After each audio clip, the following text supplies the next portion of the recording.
What crashed vehicle? Oh, this game. Somebody hits me and I get the fault for it? Standard, high value, heavy, articulated. We're back in Eugene. I guess we're going to Casper.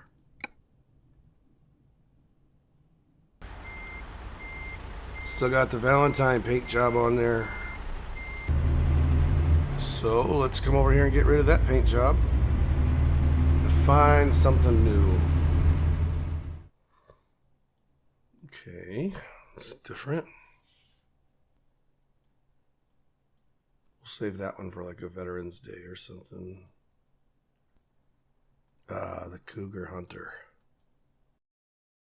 That reminds me of that graphic novel Preacher.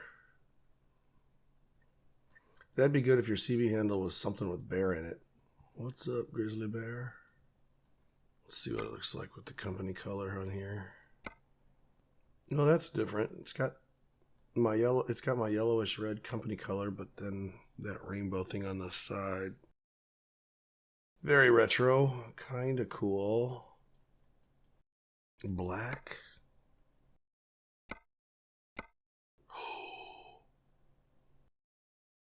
Actually, I can change the blue to yellow. That might be cool. There we go. And then I can change this light blue to... Actually, the orange looks pretty cool. Yeah, I like it. It's a little bit more blue contrast. All right, let's do that. 23,000 bucks. Is there like an invisible car over there or something? Why is that guy so far back from the stop line? That's weird. Well, boys and girls, here we are ready to pick up our trailer. We're in Eugene, Oregon. Taking a big old dozer on an articulated trailer. Headed to Wyoming somewhere, I forget. Here, I can tell you. We're headed to Casper, Wyoming. There we go. Now we're all hooked up. There you can see I have a new paint job. A lot of times I like to go into the paint booth and show you all the different stuff I'm thinking about, but it took me a little bit of time, so I'll edit all that out. But this is what I decided on. This will be my truck paint job for a while. It's got the orange and blue. I did mess with the custom colors a little bit. Turned it into like a Chicago Bear orange and blue. I guess if you're a Denver Broncos fan, you could say it's orange and blue Denver Broncos. But I'm a Bears fan, so it's Bears orange and blue. Let's get this trailer hooked up.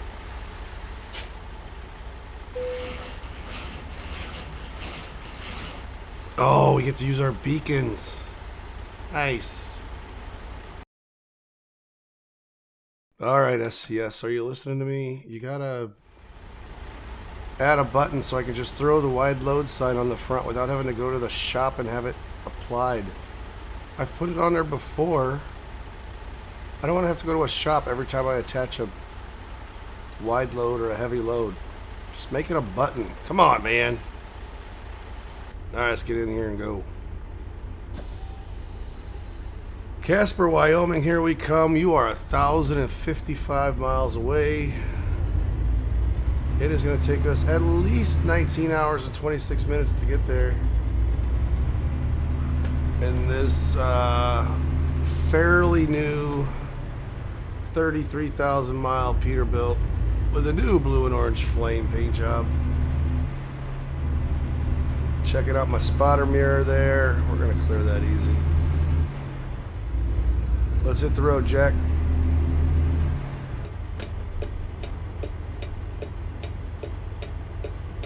The car's still sitting way back from the intersection. Well, in case you're wondering, my voice might sound a little different. I'm recovering from COVID. Seems like I've been recovering from COVID for the last 3 weeks. My voice is not quite back to normal, but I gotta get back in the seat. I gotta get some drive time in. I gotta get some recording time in. And I went back to work like 2 weeks ago. And my voice has just been garbage ever since COVID. Even though I felt fine. I went back to work with my voice missing. It's been a bit of a hurdle, but making it work. And I would be concerned if my voice was staying the same and not getting better, but it has been making improvements pretty much every day. So I'm not too concerned about it, but I must have really damaged my vocal cords or something. Because I've just been drinking hot tea and just popping cough drops like crazy. Just trying to stay ahead. It's not that I have a sore throat, it's just my voice is so messed up. I've been trying to fix it, and it seems like the only thing that's going to fix it is time, and I was tired of waiting. So I just jumped back in and said, let's hit it. Let's go drive and let's do something. I haven't had a video game hit YouTube in a couple of weeks. I actually tested positive for COVID the day after Super Bowl. Tested positive on February 13th. And I don't think I had a video drop on YouTube since around the time of Super Bowl. I might have had one scheduled when I got sick, but I haven't done any videos since. Any videos that have dropped since then are the ones that were already done and already scheduled. Well, at least you guys don't have to listen to me cough and sniffle and sneeze still. I came home from work on Friday before Super Bowl. That would have been the 14th, 13th February. My wife announced that she was feeling fine all day but got chills late in her day at work. So she went and took a nap for a couple hours, and then she got up and she was feeling worse. So she knew she was coming down with something. It was just a matter of what. So she tested for COVID and came back positive. So I called in sick from my workday on Saturday because we're allowed to call in sick to take care of loved ones. So I let her just stay in bed all afternoon on Friday, all evening. I just kept supplying her with meds, waking her up every 2 hours, giving her whatever we had. And then I had Sunday off for Super Bowl. I felt fine still. I was just trying to help her catch up. She tested positive, so we knew she had COVID. So I was trying to help her out with medicine as much as I could. And at the same time stay away from her so I could not catch it myself. And Super Bowl rolled around. We ended up having to cancel the Super Bowl party. We had people scheduled to come over, but because she had COVID, obviously we can't have people over and become a super spreader event or whatever. So we canceled that. I watched Super Bowl by myself. She was there, but she wasn't feeling good. I felt fine, went to sleep. My regular day off was Monday, and that was when I tested positive for COVID the Monday after Super Bowl. My COVID experience was, I would say COVID was probably the worst sickness I've ever felt, the worst illness I've ever had. It attacked my chest and my throat pretty hard. I had a lot of chest congestion, and people who know me know I'm a very violent sneezer. I've actually injured myself just from sneezing. Some of my Cub friends used to make fun of Sammy Sosa. He was on the injured list one time because he sneezed and hurt his back. They were making fun of him, saying he was a pansy and weak and all that stuff, and I'm like, no, I know what that feels like. I've sneezed and hurt my back before. So that's what COVID was for me. It was just a bunch of violent sneezes, and then the congestion started moving up into my head, and then I was coughing and sneezing at the same time, and everything's violent for me. So I was coughing, trying to cough stuff up and clear myself out, and all the medicine in the world wasn't helping me. All the medicine I was taking wasn't really helping me. I was just coughing and sneezing and going through times of where, sometimes I sneeze and my back hurts. I definitely hurt my back a couple times when I was sneezing during COVID. I've also pulled pec muscles, strained pec muscles when I've sneezed before. I had that a couple times. It was just awful. So for the week that I was fighting COVID, I ended up missing 6 days of work. 1 for the Friday that I called in sick for my wife, and then 5 more for when I called in sick for myself for getting COVID. I did have to cancel an overtime shift that I was scheduled to work. I happened to get sick right when I was scheduled for overtime on my days off. Had to cancel that one, but that didn't really count as a sick day. I just lost the overtime shift. They gave that one to someone else.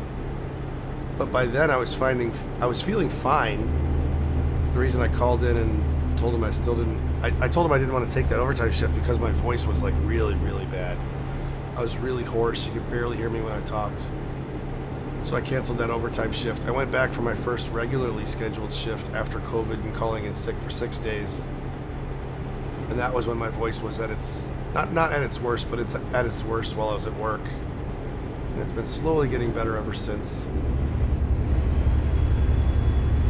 I've been trying to get away with doing as little as I can at work where I have to talk. Like I'll do my job and just not talk I try to get away without talking as much as possible. Because, I don't know, it's just better just to stay to myself, rest my voice, try and help it get better. There were times, of course, when I had to talk. I would talk. But I think everyone could tell that it was a little, not painful, but I was just really hoarse. So I went back to work, still just trying to get my voice back. And here I am. I've already worked 2 weeks since COVID, and my voice is still affected. I feel like my voice is more back to normal now than it was during COVID, but COVID hit me like a pile of bricks, that's for sure. With all that chest congestion and sneezing and just general nastiness. I mean, I did have the head congestion and some other stuff too, but the chest congestion was the worst part of it for me. My wife had the chills during COVID. I never really got those. There was a couple of times where I just had a shiver of, moments of chills, but I think that was more a byproduct of me having the fever. I'm assuming that's what chills are. It's because of a fever, right? I don't know. My wife is has more medical knowledge than I do. She knows what medicine to take for what symptoms and all that. So every time I'm just asking her, what do I take? What do I take? She's like, you need Sudafed. And then she actually went to the store and got Sudafed when I was sicker and she was already on the mend. She went and got Sudafed. They didn't have the prescription stuff at the one store she went to. So she went to buy the over-the-counter stuff, and the pharmacist is like, that doesn't work, right? And she's like, yeah, I want the good stuff behind the counter. And he's like, well, yeah, we're out. It's like, I know that. She had this weird discussion with the pharmacist because she's trying to get the good stuff. So she ended up going to a couple different stores to find the good Sudafed behind the counter. So she got that for me, and she kept me up with the Advil and Tylenol and what was the other one? Aleve. Just because I was fighting the back and muscle pain from sneezing as much as the chest congestion. But that was pretty much my COVID experience. Definitely the worst illness I've ever felt, and then this has been the longest recovery of anything I've ever had. Even a couple of minor surgeries, oral surgeries and having my appendix taken out. Nothing had the recovery like this did. Especially since my voice was gone and I still haven't quite fully gotten it back. But anyways, that's my COVID story. Tested positive on February 13th. And here it is now. I'm recording this on March the 7th. And my voice is still affected. I hope you guys and girls are all doing well. If you're not doing well, leave me a comment, let me know. We can start a pity party for you. If you're feeling good, let me know. It's a nice, bright, shiny day in early March here in Northern Illinois. Tell you what, I'm going to try and not talk a whole lot during this video. I wanted to get my first video under my belt and tell you my COVID experience, just so it's, not that you guys need to know, but really when I do stuff like this on ATS, it's more for me for the future. I can come back and be like, oh yeah, there's that video for the COVID story. And I can remind myself when I watch the video later what my experience was, because I'll forget by next year, I'm sure, what dates I had COVID and what my symptoms were and, you know, all that stuff. I'm not that good at remembering that kind of stuff. That's why I have my American Truck Sim diary. Alright, there's no one around. I'm going to do this. Alright, there's the new paint job. What do you think? It's kind of subdued, but it's pretty sharp. I like it. Really love that truck. Oh, love it, love it, love it. Going on 33,800 miles pretty soon. All documented on YouTube. I asked a question a long time ago about what's the most miles you've ever seen on a truck in American Truck Sim that wasn't like a modded truck where it could be anything. I bought this truck brand new and I put 33,800 miles on it. Now I know that's not a lot of miles.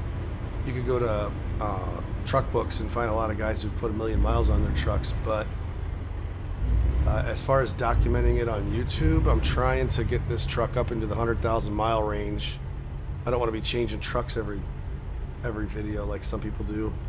I mean, I'd love to do that too, but I'm going the other route. I want to stay in this truck for as much as possible, put as many miles as I can as possible, and then show off my 1 million mile truck, not just on a logbook on Truck Book, but actual video documentation proof that I drove all those miles in this truck on YouTube. Oh, we're gonna have a lot of conversations if that's gonna happen. I remember when I started wanting to play American Truck Sim, I watched a popular YouTuber. I won't call him out by name, but he jumped into American Truck Sim, and he doesn't seem to like, his MO is he jumps into American Truck Sim when there's something new, and he'll do a video or two, and then he'll stop playing for months at a time. I noticed a couple years ago he jumped in and played American Truck Sim, and he jumped into a brand new profile, and he had like billions and billions of skill points and dollars. I'm like, dude, you never play this game. He obviously bought that profile because he makes money on YouTube. He can do whatever he wants, so he fakes like he plays the game. He doesn't really play it. He only plays it because there's a crowd that watches him play the game. I'm like, you know what? I'm going to have that same profile number. I'm going to get billions and billions of points and billions of dollars. And there's going to be documentation that I did it all myself and didn't use some hack or mod or something like that to do it. That's how I came up with the idea of having a 100,000 mile truck, maybe a 250,000 mile truck. If you look in that GPS, the lower right hand corner, there's a $2.2 million number. My company is making so much money right now. It's like this job that I'm doing from Eugene, Oregon to Casper, Wyoming. I think it's a $90,000 job. Yeah, it's a $91,000 job. My company drivers in that amount of time are going to make me, well, it's 26 hours. They'll probably make me at least $1 million. I mean, it'll probably be, if it's a good day, more than $2 million. And it seems like every time I got $2 million in the bank, I go and buy a bunch of trucks and garage spaces and build the company even more. I'm well over 100 drivers now. I have garages that are sitting empty because I don't have the money to fill them with trucks yet, but whenever I get $2 million, I'm debating how to spend the money.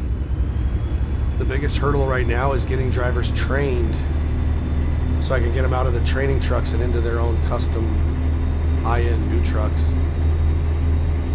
The way I run my company drivers in this game is I hire them, I put them in a training truck, which is just a day cab Peterbilt, and then set their skill points to improve their mileage, their fuel economy skills. And then once they top out on fuel economy skills, I put them back to balanced improvement and then put them in a new truck. But right now, waiting for the new drivers to finish their fuel economy skills is like pulling teeth. It goes so slow. Every once in a while, I'll do one of those short videos where I just show you how many drivers I have, how many trucks I have, how many garages I have, how much money I have. I don't mind that my drivers make a lot of money. I just want to make a lot of money with them. So I can do fun jobs like this instead of having to push so hard just to make ends meet. Shake my head awake. I'm getting tired, so I shake my head. Ooh. It's only 2 o'clock in the afternoon, old guy. Let's go. If you don't think you could drive a big rig because of how big and intimidating they are with the size and the weight, just remember, no one expects you to go fast, and you don't have to go fast. Going slow is okay. I got this big load behind me with a big articulating trailer and a lot of weight. No one's expecting me to be driving around, zipping around like a convertible sports car. Everyone knows I'm going to be slow. I just need to be consistent and predictable in my movements so that other people can tell what I'm going to do. And they know that I'm going to be doing 40 miles an hour in a 60 zone, and here's a passing zone where people can pass me. And the other thing you got to remember, if you're scared of driving this big and heavy of a rig, there are mirrors everywhere. You should have them set up where you can see every side of the truck. That way, if there's a question of clearance, you know by just looking at your mirror that you got it made. You know, I put the cab of the truck on the outside of the curve, and I know those back axles are still going to be in my lane when they get to the curve part of the road. It's really not that hard. You just go slow and pay attention, and don't be texting and watching movies and all that other garbage while you're driving. Actually pay attention to driving.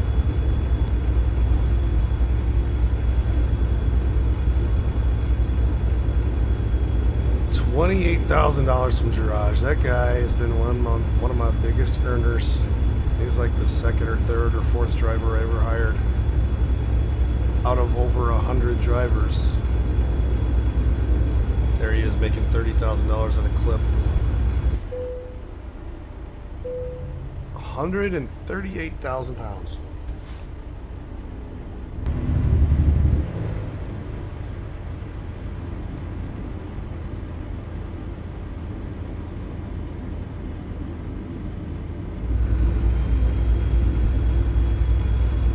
Oh, master curve right there. See how far over the fog line I was on that one? Still didn't keep the trailer in the lane. Mural. The old wagon train.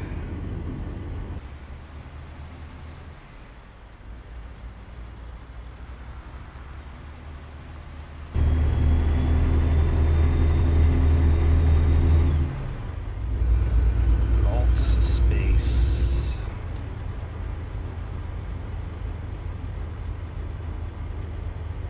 Oh no, oh no, oh no, oh no, oh no. Oh, I thought there'd be an exit over here. Hopefully that's the biggest mistake of my trip.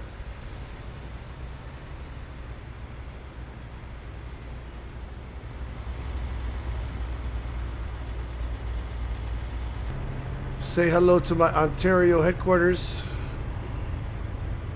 Hello, Ontario headquarters. Well, let's hope the little exit debacle over at the truck stop was the only shenanigans of the trip. If that's as bad as it gets, it'll be a pretty good trip. Let's hope that was the only suspenseful moment. Here we are in Idaho. Let's go. Oh, that reminds me, I need to get new golf balls. Nampa, Idaho, right around the corner from Boise. Idaho. There's a McDonald's sign.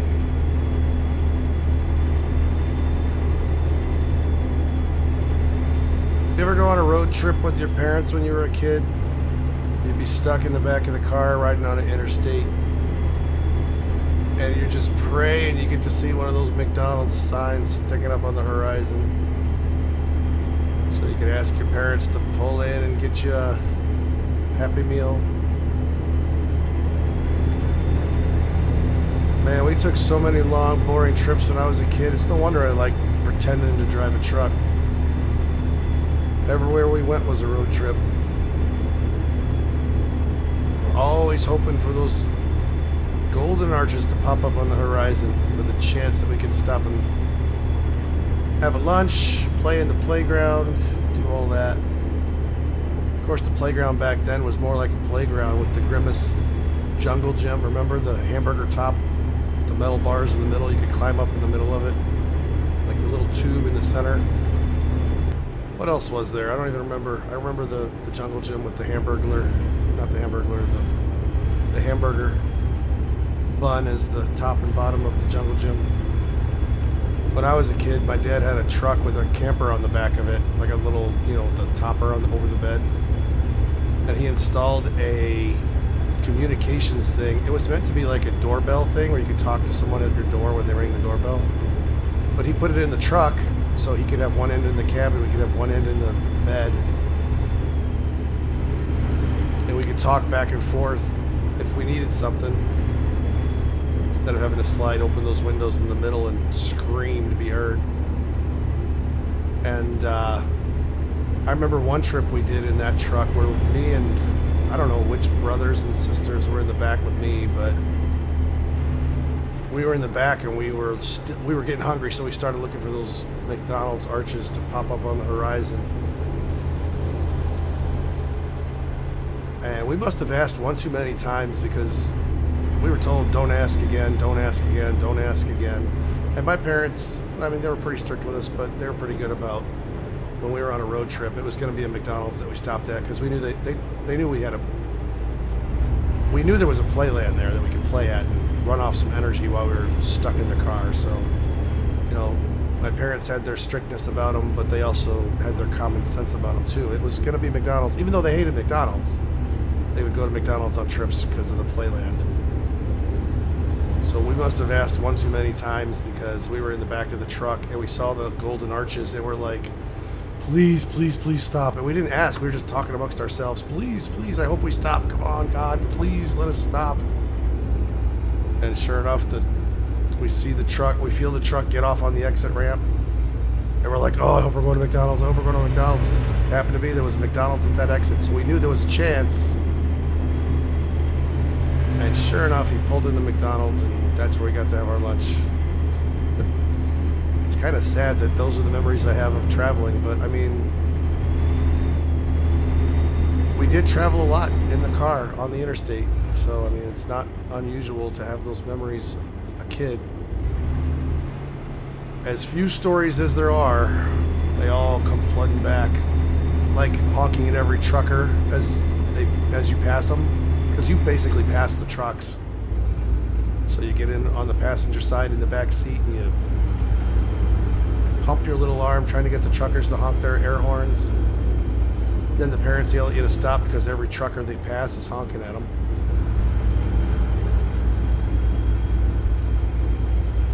And then back in the day, we didn't have Game Boys and all that stuff to take with us on trips. So it was almost always a deck of cards to play war or rummy or whatever it was. We had a couple of good cars back then for traveling on the interstates. It was never really a car. It was always a bigger vehicle, like the truck with the cap on the back. My dad bolted some seats in the back so it had seat belts and whatever, but we typically had vans. That's what I remember doing the most trips in, with the vans. The one van had a bench seat facing forward, and then two seats in the back along the walls that faced each other. And my dad built all that. And then there was like a table mounted to the receptacle was mounted to the floor, like an RV table, where the receptacle was mounted to the floor, and you could take the table out or put it in. So you could sit in the benches back there and have the table and play cards, and it was a much more comfortable trip than the usual van with just the seats. I remember liking that van a lot with a little RV table set up in the back. That was pretty cool. Those were the most comfortable trips for sure. My dad even wired a inverter or something into that van so that there was an electrical outlet back there. That was like big news in the 80s, to have a van that my dad home built a little RV set up into the back of. That was kind of neat.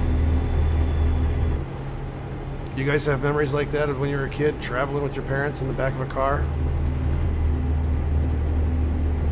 What kind of cars did you travel in? I hear a lot about station wagons. We never had station wagons. Let me know, leave a comment. What did you travel in? Where did you go? That's the kind of stuff I want to know. Make a connection with me. Let me know. Talk about whatever you want. I respond to every comment right now. I did just pass 200 subscribers on YouTube. That was a milestone I hit during COVID. I think it was 200 subscribers and 50,000 views within 1 or 2 days of each other. So that was kind of a big moment for me. And I still get to respond to every person who leaves me a comment on my videos. Seems like most people comment on my videos where I'm teaching them how to do something. Like there's a lot of stuff with this game about World of Trucks that people don't understand, and I totally get that. I didn't get it at first either. And it took me a long time to get connected to World of Trucks, but eventually I did, and then I started realizing that if I had that much trouble, other people were probably having trouble, so I started doing like instructional videos on how to do stuff with World of Trucks. And most of my comments are on those videos where people ask how to do stuff, and then I fill them in, and then it gives me another idea for an instructional video for World of Trucks.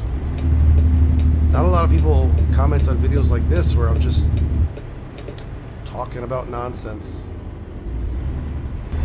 Yeah, leave a comment. I like to talk about cars. Let me know what kind of cars you traveled in as a kid, and let me know where you went. I remember one time we went to Tulsa, Oklahoma, and there was like nothing to do there. It was a business trip for my dad, and we all just went as kind of like our yearly vacation. When he had his work trip in April every year, we would go as just to have fun. There was nothing in that town. It was Oral Roberts University and like a train museum, and that was about it. We went to Biloxi, Mississippi. That was a good trip, right on the beach. We had a lot of fun there. Those are the only two popping in my head right now. I can't remember the other ones. We're only 8 hours away. Marking off some time. Putting some miles behind us. If we can stay on the highway the rest of the way, we might be able to make it in tonight. Oh no, Scott's Law.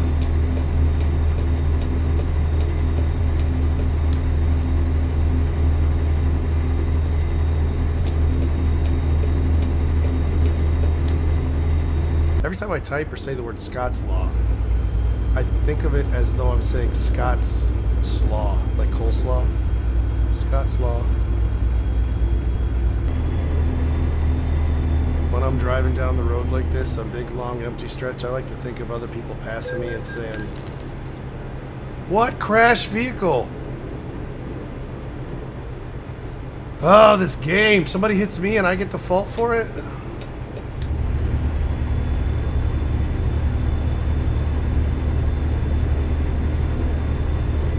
I have the right of way. He's entering my lane. He hits me. That's his fault.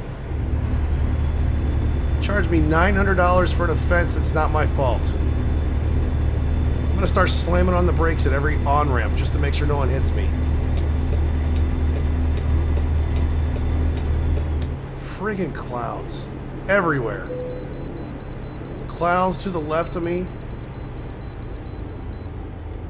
Jokers to the right of me.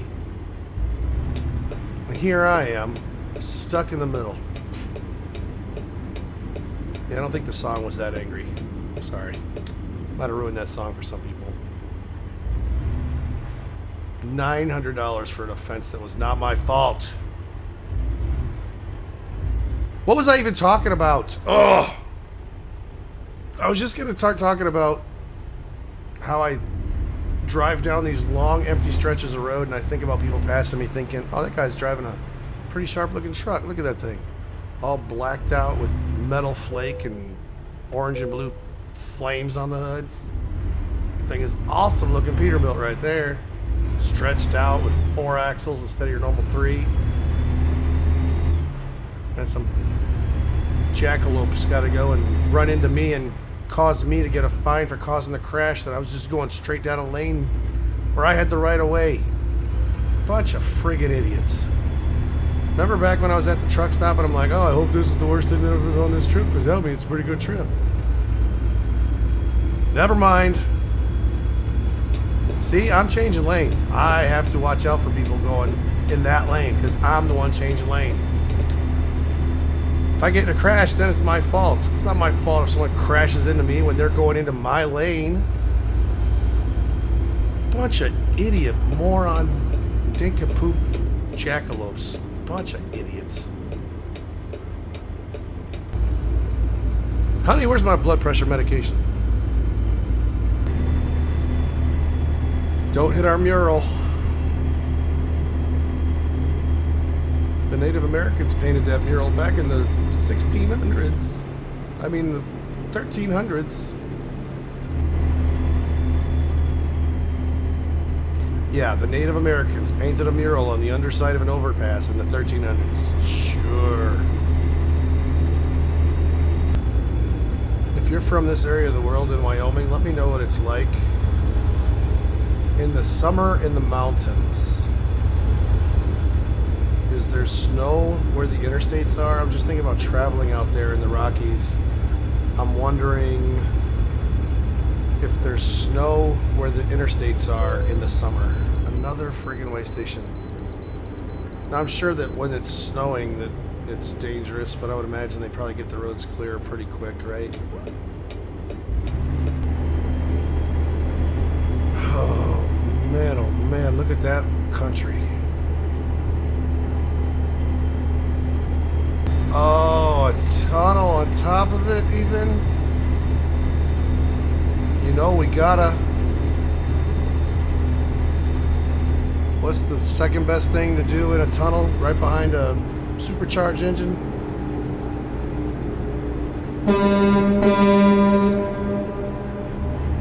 Hit the air horn.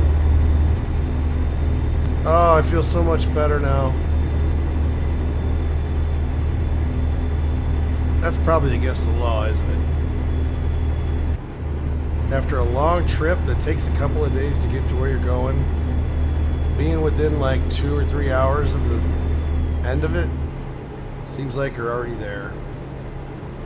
It's kind of like the end of a marathon and you can see the finish line. Not that I've ever run a marathon.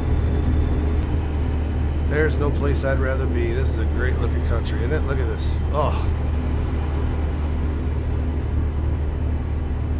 What a great place to be. Well, I'm back in the saddle. We're back making videos and posting stuff. Come back next time. I'll probably make an announcement for another project my wife and I are working on. We're going to start another YouTube channel and try and get some other income streams going for our retirement because we're a couple of years away. We'd like to get that going. And we'll make an announcement, and hopefully that one will go even bigger than this YouTube channel has done because, you know, the video game thing, that's just me. But the next one, that's going to be me and my wife working together. So I'll let you know what that's going to be on the next video, and we'll see how it goes. Hopefully you guys will give us the support. All you got to do is click subscribe and click like a few times, and heck, I might make a little bit of ad money when I'm retired. So come back next time and see what we announce. Till then, I'm going to go make this delivery. I'm not going to have to back up, so it should be pretty quick. My wife warned me that doing a video today might hurt my voice. She might have been right. I think my voice hurts more now than it did before.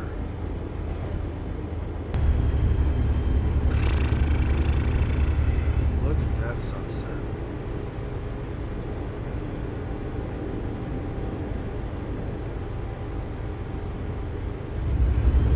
Probably would have been a good spot for a picture, darn it.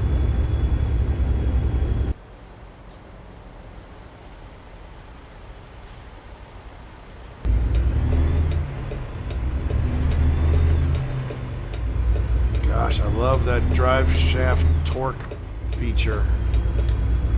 So cool. This is Casper, Wyoming. I don't think I've been here.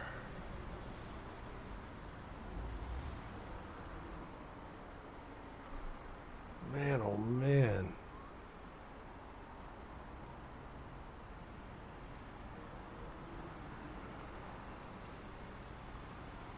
I think it's safe to say I love this game. Look at this. This is Casper, Wyoming, on the corner of First and Center. Boy. That building is distinctive enough, that little tower. I bet you that's actually in Casper. That's what this game does. They show you real buildings when a city has something distinctive like that. Hope you guys enjoyed the trip. I'm going to pull in and drop this sucker off, and we will be done. And we got here before 9 o'clock, so we lost a little bit of time, you know, being big and slow and heavy, but still made it at a reasonable hour. I can go and have some dinner and watch a movie in the sleeper and sleep in on a Sunday morning. It is really late on a Saturday night, so that's it for me. You guys go watch some more videos. I'm gonna go play some more games. I'll see you back here next time. Bye.